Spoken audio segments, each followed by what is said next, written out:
Ao anatin'ny fety koa isika ary dia ny fety izay moa dia ny manamarika azy indrindra dia ny fifampizarana tafiditra indrindra ao anatin'izay fety izay dia nanolotra fanampiana ho an'ireo fikambanany zokiolona Fizomita etsy Ambohitrakely ny vadin'ny filoham-pirenena Ramatoa Vangaratao Narimapianina sy ireo ekipa tarihiny. Tsara ny manamarika fa tsy vao izao no natanteraka asa sosialy tahaka izao ny vadin'ny filoham-pirenena.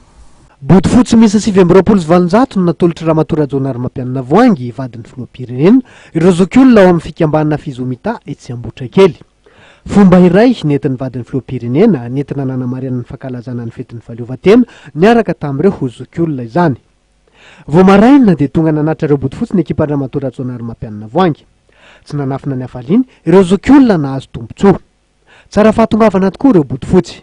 Ny azo ambara amin'ny fanampiana angamba dia tena isaorana be da be aloha izy amin'ny fanomezan'ny fanampiana ho an'ny zokiolona satria isataona moa misy ohatry zao dia tamin'ity izy ohatra ny hitanay manko boty fotsy angamba zao no zaraineo aminay tena isaorana satria manampy anay bebe koa mba amin'ity andro ririnina ity. Napetraka Ramatoa Rajao Narimapianina Voangy lahara-pameano anatin'ny fandaharana asany ny fitsinjovana ireo zokiolona.